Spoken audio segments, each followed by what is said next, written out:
हमारे यहां काशी का भी उल्लेख है, गंगा का भी उल्लेख है और ज्ञानवापी का भी उल्लेख है। मैं विनम्रता से पूछना चाहता हूं जितने इस्लामिक स्कॉलर हैं, भाई इस्लामिक टेक्स्ट में कहां काशी है, कहां ज्ञानवापी है, और ज्ञान और वापी दो शब्द कहां है, मुझे बता दीजिए। यह मामला मुस्लिम समाज के लिए भी एक तरफ मस्जिद एक तरफ मंदिर चूज करने का नहीं है। उसके सामने यह विकल्प है कि मुगलों की विरासत को ओढ़ना है या मुगलों की विरासत को छोड़ना है। लेकिन ये नहीं मानने को तैयार हैं कि कभी ये भी गलत हो सकते हैं। इनको सिर्फ ये कहना है कि आप गलत हैं, हम सही हैं। जब भी कुछ बुरा होगा तो उसका आरोप आप पे लगेगा, जब भी कुछ अच्छा होगा तो उसका श्रेय हम लेंगे। ऐसा नहीं हो सकता ना कि अगर हिंदू हो तो हिंदू स्वीकार करो कि हम उदार हैं, अपने को संकीर्ण मत कर दो।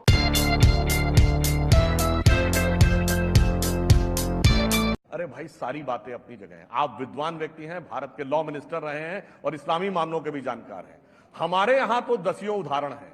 हमारे यहां काशी का भी उल्लेख है, गंगा का भी उल्लेख है और ज्ञानवापी का भी उल्लेख है। मैं धर्म ग्रंथों के दसियों उदाहरण बता सकता हूं। हमारे 7 मोक्षदायिनी नदियों में अयोध्या, मथुरा, माया, काशी, कांची, अवंतिका, पुरी, द्वारावती च सप्तैता मोक्षदायिका, गंगे च यमुने च गोदावरी सरस्वती नर्मदे सिंधु कावेरी जलेस्मिन् सन्निधिं कुरु। अब ज्ञानवापी का भी उल्लेख है।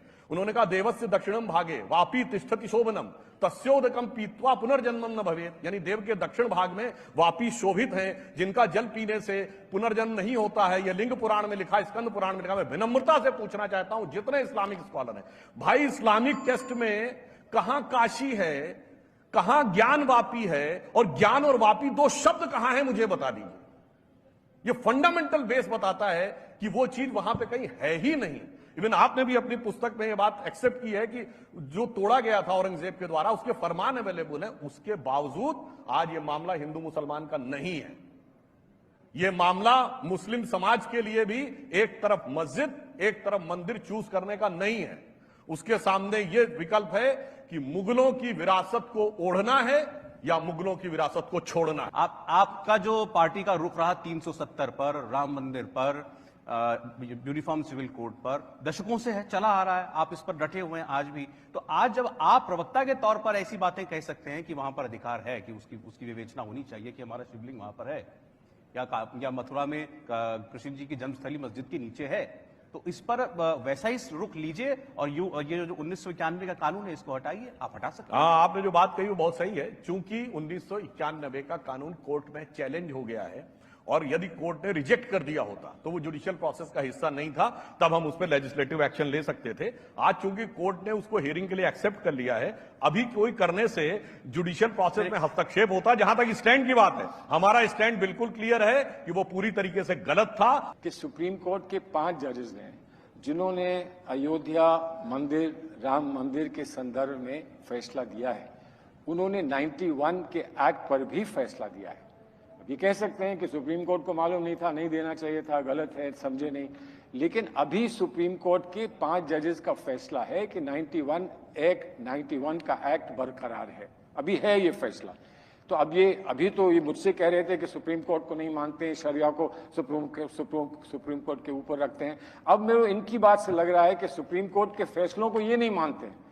जितना इनके फायदे का है वो मान लेते हैं, जितना इनके फायदे का नहीं उसको नहीं मानते। ये तो कह रहे हैं कि हम चाहें तो पार्लियामेंट्री अपनी ताकत के बूते बदल सकते हैं, लेकिन वो कोर्ट में चैलेंज हुआ है, कोर्ट से खारिज हुआ। नहीं, तो कोर्ट में चैलेंज हुआ है तो कहें और ये कहें कि ये चैलेंज बेकार है। सुप्रीम कोर्ट ने तो इस चैलेंज को पहले से रद्द कर रखा है। तो अब हम सुप्रीम कोर्ट से आगे बढ़ते हैं, हम इसको बदल देते हैं। जब जैसे ट्रिपल तलाक में सुप्रीम कोर्ट का फैसला इन्होंने नहीं माना और एक कानून बना दिया, तो इस पर भी एक कानून बना दें, क्या प्रॉब्लम है, हो जाएगा।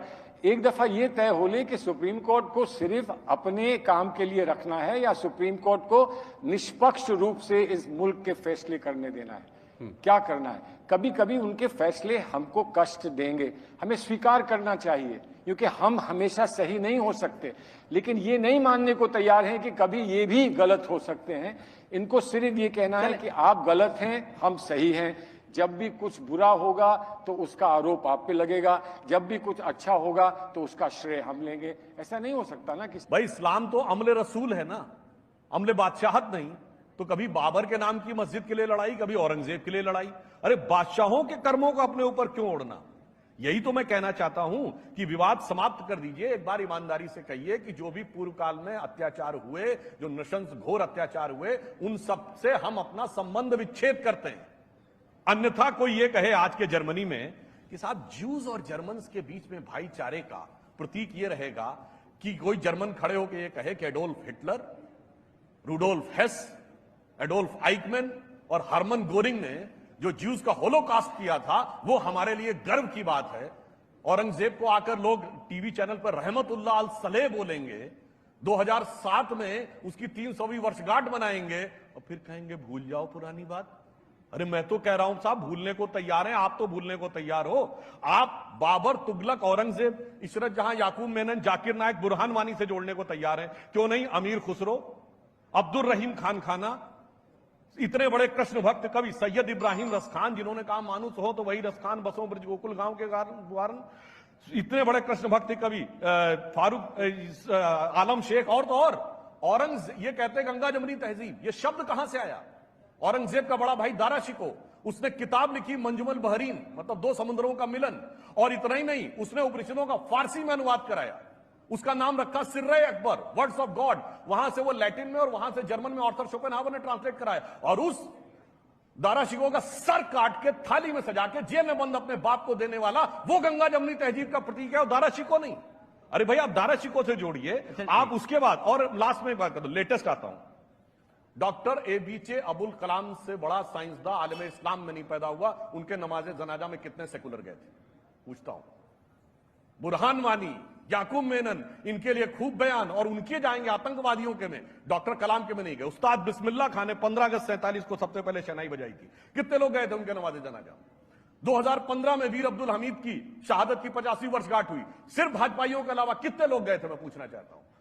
ये बताइए, ब्रिगेडियर मोहम्मद उस्मान का घर उत्तर प्रदेश के गाजीपुर में है, वहां जाएंगे आजमगढ़ गाजीपुर में आतंकवाद के आरोपियों के यहां सिजदा करेंगे, कितने लोग गए वहां?